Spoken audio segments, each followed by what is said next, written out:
നമ്മളെ വീട്ടിലുണ്ടല്ലോ നല്ലപോലെ പഴുത്ത് കറുത്തിരിക്കുന്ന പഴമെല്ലാം ഉണ്ടാവുമല്ലോ. അങ്ങനത്തെ പഴമൊക്കെ ഉണ്ടെങ്കിൽ പെട്ടെന്ന് ഉണ്ടാക്കിയെടുക്കാനും അതുപോലെ തന്നെ ഉണ്ടല്ലോ ഈസി ആയിട്ട് ചിലവായി പോകാനും പറ്റിയ ഒരു അടിപൊളി റെസിപ്പി ആയിട്ടാ.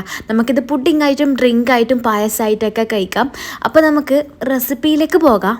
ഇതിന് വേണ്ടിയിട്ട് ആദ്യം തന്നെ ഞാൻ എടുത്തത് ഇതുപോലത്തെ 2-3 പഴാട്ടാ. ഇതിപ്പോൾ ചെറുതായതുകൊണ്ട് 3 എടുത്തിട്ടുണ്ട്. വലുതാണെങ്കിൽ 2 മാത്രം എടുത്താൽ മതി കേട്ടോ. എടുക്കുമ്പോൾ നല്ല കറുത്തിരിക്കുന്ന പഴം തന്നെ എടുത്തോട്ടെ. അത്യാവശ്യം നല്ല പഴുപ്പും നല്ല മധുരവും ഉണ്ടായിരിക്കണം. എനിക്ക് റെസിപ്പി പെട്ടെന്ന് ചെയ്യേണ്ടതുകൊണ്ട് ഞാൻ പെട്ടെന്ന് തന്നെ എടുക്കുന്നുണ്ട്. അധികം പഴുക്കാൻ വെച്ചിട്ടില്ല, എന്നാലും അത്യാവശ്യം മധുരമുണ്ട്, അത്യാവശ്യം പഴുപ്പുണ്ട് കേട്ടോ. നിങ്ങളീ എടുക്കുന്ന സമയത്ത് ഒട്ടും പഴുപ്പില്ലാത്ത പഴം എടുക്കാൻ നോക്കട്ടെ. കാരണം ഉണ്ടല്ലോ ഇതിന് ഭയങ്കരമായിട്ടൊരു നേന്ത്രപ്പഴത്തിൻ്റെ ഒരു കറ ഉണ്ടാവുമല്ലോ, ഈ ഒരു ചൊയ വരും കേട്ടോ ഈ പായസമൊക്കെ ഉണ്ടാക്കുന്ന സമയത്ത്. ഞാനിതാ ഒരു പഴം നെടുക കീറിയിട്ട് 2 കഷ്ണങ്ങളാക്കിയിട്ടാ കട്ട് ചെയ്തിട്ടെടുത്തത്. നിങ്ങൾ എടുക്കുമ്പോൾ അങ്ങനെ തന്നെ ചെയ്യട്ടാ. ചെറിയ ചെറിയ കഷ്ണങ്ങളാക്കുമ്പോൾ നല്ലപോലെ അടിഞ്ഞു പോകും. നമ്മൾ പഴം പിന്നെ കാണുകയേ ചെയ്യൂല. നമുക്ക് പഴം ഇങ്ങനെ കടിക്കാൻ കിട്ടണം. ഇനി നമുക്കിത് ഉണ്ടാക്കാൻ തുടങ്ങാം. അതിന് വേണ്ടിയിട്ട് ഞാനൊരു പാൻ വെച്ചിട്ടുണ്ട്. അതിലേക്ക് ഒരു 2 ടേബിൾ സ്പൂൺ ഗീയോ ബട്ടറോ എന്തെങ്കിലും ചേർത്ത് കൊടുക്കട്ടെ. ഞാനിപ്പോൾ ഗീയാ ചേർത്ത് കൊടുക്കുന്നത്. 2 ടേബിൾ സ്പൂൺ ഉണ്ടാവും കേട്ടോ ഏകദേശം.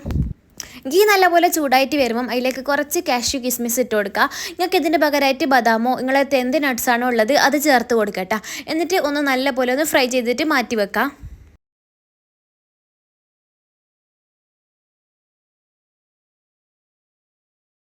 അതേ പാനിൽ തന്നെ നമ്മൾ കട്ട് ചെയ്ത് വെച്ച പഴം കൂടി ഇട്ട് കൊടുക്കുക. എന്നിട്ട് നല്ലപോലെ ഒന്ന് വാട്ടി കൊടുക്കട്ടെ. നമ്മൾ സാധാ വീട്ടിലൊക്കെ വാട്ടിയെടുക്കുമല്ലോ പഴം, അതേ രീതിക്ക് വാട്ടിയെടുക്കുക. പിന്നെ നല്ലപോലെ പഴുത്ത പഴാങ്കിലുണ്ടല്ലോ നമ്മൾ അധികം സ്പൂണ് വെച്ചിട്ട് അങ്ങോട്ടും ഇങ്ങോട്ടും ഇട്ടിളക്കാത്തതായിരിക്കും നല്ലത്. കാരണം നല്ലപോലെ അടിഞ്ഞു പോകും കേട്ടോ.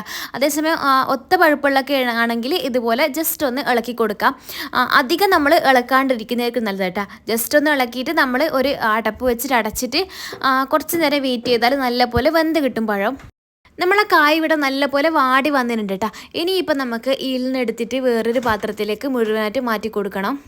അതുപോലെ തന്നെ നമ്മൾ ആദ്യം എടുത്ത് വെച്ച കാഷ്യൂ കിസ്മിസ് ഒക്കെ ഉണ്ടല്ലോ, അത് നമ്മൾ ഈ പഴത്തിലേക്ക് ഒന്ന് മിക്സ് ആക്കി കൊടുക്കുക. നമുക്ക് സെപ്പറേറ്റ് ചേർക്കേണ്ട ഒരു ആവശ്യമൊന്നുമില്ല. ഇനിയിപ്പോൾ അതേ പാത്രത്തിലേക്ക് തന്നെ നമുക്കൊരു 2 കപ്പ് സാദാ പാല് ചേർത്ത് കൊടുക്കുക. നിങ്ങൾക്ക് ഏത് പാല് വേണമെങ്കിലും ചേർക്കട്ടെ. തേങ്ങാപ്പാൽ വേണമെങ്കിലും ചേർക്കുക, പശുവിൻ്റെ പാലായാലും ചേർക്കട്ടെ. ഞാനിപ്പോൾ പശുവിൻ്റെ പാലാണ് ചേർക്കുന്നത്.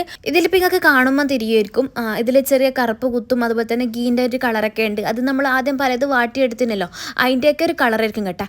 എന്നിട്ട് പാലൊക്കെ നല്ലപോലെ തിളച്ച് വരുന്ന സമയത്ത് ഒരു 1/4 കപ്പ് പഞ്ചസാര ചേർത്ത് കൊടുക്കുക. പഞ്ചസാരക്ക് പകരം നിങ്ങൾക്ക് മിൽക്ക് മെയ്ഡ് വേണമെങ്കിലും ചേർക്കട്ടെ. പഞ്ചസാര ചേർക്കാണ്ട് ശർക്കര ചേർക്കുന്നുണ്ടെങ്കിലും അതും ചേർക്കാം. പക്ഷേ പഞ്ചസാര അല്ലെങ്കിൽ മിൽക്ക് മെയ്ഡ് ആയിരിക്കും കുറച്ചും കൂടി ടേസ്റ്റ് ഉണ്ടാവുക ഇതിന്. പിന്നെ ഇതിലേക്ക് കുറച്ച് ഉപ്പും കുറച്ച് ഏലക്കാപ്പൊടിയും കൂടി ചേർത്ത് കൊടുത്തിന് കേട്ടോ. ഏലക്കാപ്പൊടി ചേർക്കുന്നത് എൻ്റെ കയ്യിൽ നിന്ന് വിട്ടുപോയി കേട്ടോ. അപ്പോൾ ഞാൻ ഷൂട്ട് ചെയ്തിനില്ല. അത് നിങ്ങൾ എന്തായാലും ചേർക്കുക. പിന്നെ ഒരു 1/2 ടേബിൾ സ്പൂണും കോൺഫ്ലോർ എടുത്തിട്ടുണ്ട്. നിങ്ങൾക്ക് ഇതൊരു പകരം അരിപ്പൊടി എടുക്കുക.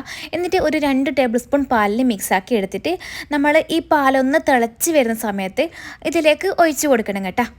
ഇത് ചേർക്കുന്ന സമയത്തുണ്ടല്ലോ പാല് നല്ലപോലെ തിളച്ച് വരണം. ഈ ഒരു ടൈമിൽ മാത്രമേ ചേർക്കാൻ പാടുള്ളൂ. പഞ്ചസാരയും ഉപ്പൊക്കെ നമ്മൾ ആദ്യം തന്നെ ചേർത്താലും കുഴപ്പമൊന്നുമില്ല കേട്ടോ. ഇപ്പോൾ പാല് നല്ലപോലെ തിളച്ച് വരുന്നുണ്ട്. ഞാൻ കോൺഫ്ലോർ ഒഴിച്ച് കൊടുത്തിട്ടുണ്ട്.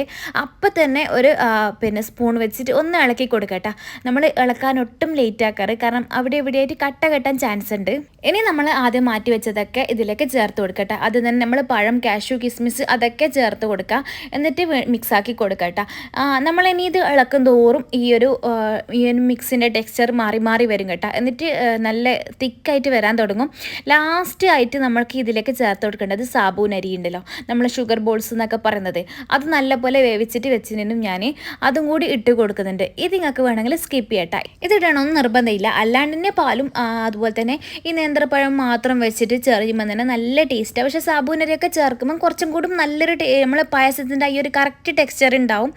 അപ്പോൾ ചെയ്യുന്നവർക്ക് ചെയ്യാം, അല്ലാത്തവർക്ക് ഈ പഴവും പിന്നെ ഈ ഒരു പാലിൻ്റെ മിക്സും മാത്രം മതി. നല്ല ടേസ്റ്റുള്ളൊരു സാധനം ഇത്. പിന്നെ മധുരമൊക്കെ നിങ്ങളെ ആവശ്യത്തിന് ചേർക്കട്ടെ. ഇപ്പോൾ ഇത് നല്ലപോലെ തിക്കായിട്ട് വരാൻ തുടങ്ങിയിട്ടുണ്ട്. ഇനിയിപ്പോൾ നമുക്ക് ഗ്യാസ് ഓഫ് ചെയ്യാം. എന്നിട്ട് അടച്ച് വെച്ചിട്ട് ഒന്ന് തണിഞ്ഞ് വരുന്നവരെ വെയിറ്റ് ചെയ്യട്ടെ.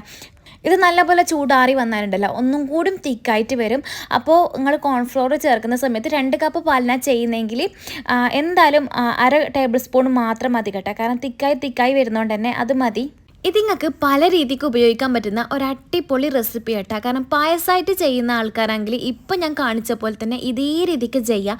അതേസമയം ഡ്രിങ്ക് ആയിട്ട് നിങ്ങൾ ഉപയോഗിക്കുന്നുണ്ടെങ്കിൽ ഉണ്ടല്ലോ, നമ്മൾ ഈ കാണിച്ച കോൺഫ്ലോറിൻ്റെ മിക്സ് ഉണ്ടല്ലോ, ഈ ഒരു മിക്സ് അങ്ങനെ സ്കിപ്പ് അടിക്കുക. എന്നിട്ട് നല്ലപോലെ തണുപ്പിച്ചിട്ട് കഴിക്കാം.